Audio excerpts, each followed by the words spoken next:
Practical question, जो growth होती है, एस पहले भी हम निवेदन किए हैं, उसका मुख्य कारण corruption in food and festivity, जो खाने में, उत्सव में, मेल मिलाप में जो भ्रष्ट थोड़ा होता है, वो बढ़ोतरी के लिए जरूरी है। और अगर जरूरी चीज को ही आप जीरो करना चाहते हैं तो बाकी सब चीजें नहीं। उस बारे में सोचना, तो चीजों को खत्म करना है। कितना जरूरी है वह जरूर चर्चा में। तो शायद पहले हम बोले हैं कि आध्यात्मिक स्तर पे करप्शन किस तरह से होता है और कितना जरूरी है, वही मूल है। आध्यात्मिक स्तर पर जो भ्रष्टता कही जाती है, तो जैसे अभी हम इस कमरे में बैठे हैं, रिकॉर्डिंग हो रही है, तो आप कमरे को देख रहे हैं, इसमें प्रकाश को देख रहे हैं, दीवारों को देख रहे हैं, पर्दे का रंग, इसकी हवा की भी अनुभूति आपको आ रही है। लेकिन जैसे ही दिमाग में इसको लाएंगे, इसका एक कॉन्सेप्ट बनाएंगे, ये पहला करप्शन, पहली चीजें कम, फिर कंपेयर करेंगे, तुलना करेंगे, तो दूसरा करप्शन का लेवल शुरू। जब आप फिर इसको बोलेंगे, किसी को एक्सप्रेस करेंगे, तो चौथा हो।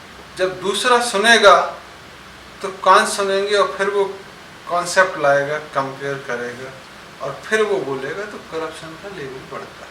तो जो पहले व्यक्ति के साथ करप्शन हुआ, वो तो असंभावी, अवश्यंभावी है, वो होना ही है। आप चीज़ों को देखेंगे और आप कल के दिन या 2 महीने बाद जाके बोलते हैं कि उस कमरे में बैठे थे, वो 20 बाई 20 का कमरा, 10 फीट हाइट थी, उसमें प्लास्टर ऑफ पेरिस ऊपर लगा हुआ था, एक दीवार पे 2 AC थे, 2 सोफे पड़े हुए थे, हम 2 लोग बैठे थे। लेकिन कितना भी कहोगे, कुछ चीज़ें तो छूट ही जाएंगी। और हो सकता 2 महीने बाद कुछ और चीज़ें जोड़ दो कि हाँ, फ्लोरिंग तो मार्बल थी, वाइट मार्बल होते हैं। अब ये भ्रष्टता होगी कि वाइट मार्बल तो है नहीं। तुलना करोगे कि ऐसा कमरा वो फला अधिकारी का था जो मैंने देखा था, उनका कमरा भी ऐसे ही है, आवाज़ आ रही थी पीछे से चिड़ियों की या दूसरी विद्युत मशीनों की। तो ये भ्रष्टता, और जब एक्सप्रेस करोगे इसको, तो फिर कुछ चीज़ें छूट जाएंगी, क्योंकि कितना समय है, कितना नहीं, इतनी भ्रष्टता हमेशा रहेगी या कमी जो भी है। जब दूसरा सुनेगा तो फिर उसके अंदर भी यही सारी प्रक्रियाएं चलेंगी, और वो दूसरा आदमी तीसरे को बोलेगा, तो फिर और चीज़ें। तो श्रुति और स्मृति में जो अंतर आता है, वो धीरे धीरे कितना कम हो सकता है 50 लोगों में। तब आप कहेंगे कि आप ही 50 लोगों को बोलेंगे तो सबसे कम करप्शन है, और अगर एक के बाद एक बोलेंगे और 49वां व्यक्ति जब 50 को बोलेगा, तो कोई चीज़ ही बदल जाएगी।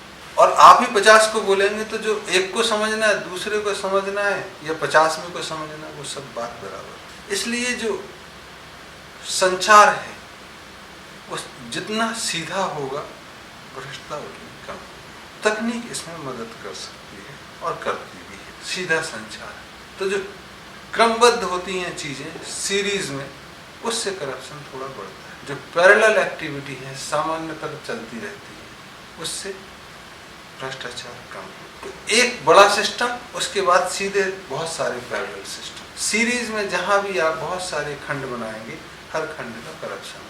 चपरासी से लेके डायरेक्टर जनरल तक एक लेवल होगा जो अलग अलग संवाद करेगा, हर लेवल पे करप्शन। लेकिन अगर एक सीधे उच्च वर्ग के अधिकारी के साथ 50 लोग एक साथ जुड़े हुए हैं, तो उसकी बात समझ में आएगी, तब करप्शन कम होता है। तो जितना मिडिल मैन होगा, जितने कम दलाल होंगे, उतना करप्शन का लेवल कम होगा। प्रश्न ये है कि कम हो सकता है, कितना कम करना है, कितना जायज है, जो प्रकृति के साथ चलेगा उतना बनाए रखो और आगे बढ़े तो ध्यान रखो। एक चीज और लोग बोलते हैं कि पावर करप्ट और एब्सोल्यूट पावर करप्ट एब्सोल्यूट। यहाँ ये ध्यान रखने की चीज है कि भगवान के पास तो सारी शक्ति है, तो क्या एब्सोल्यूट करप्ट है? ऐसा लोगों को भरमाने के लिए किया जाता है कि ताकत हम अपने पास रखेंगे, तुम मत रखो। उस पावर को डायल्यूट करना है और अपने पास पावर इकट्ठी करना है। तो ये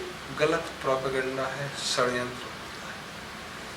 पावर के साथ अगर ध्यान चलता रहे, चेक्स एंड बैलेंसेस जो नज़र है, आप दिल दिमाग से सोचते रहे, तब करप्ट नहीं। जब आप अंधे हो जाते हैं तब भ्रष्टता बढ़ती है। आप देख ही नहीं रहे।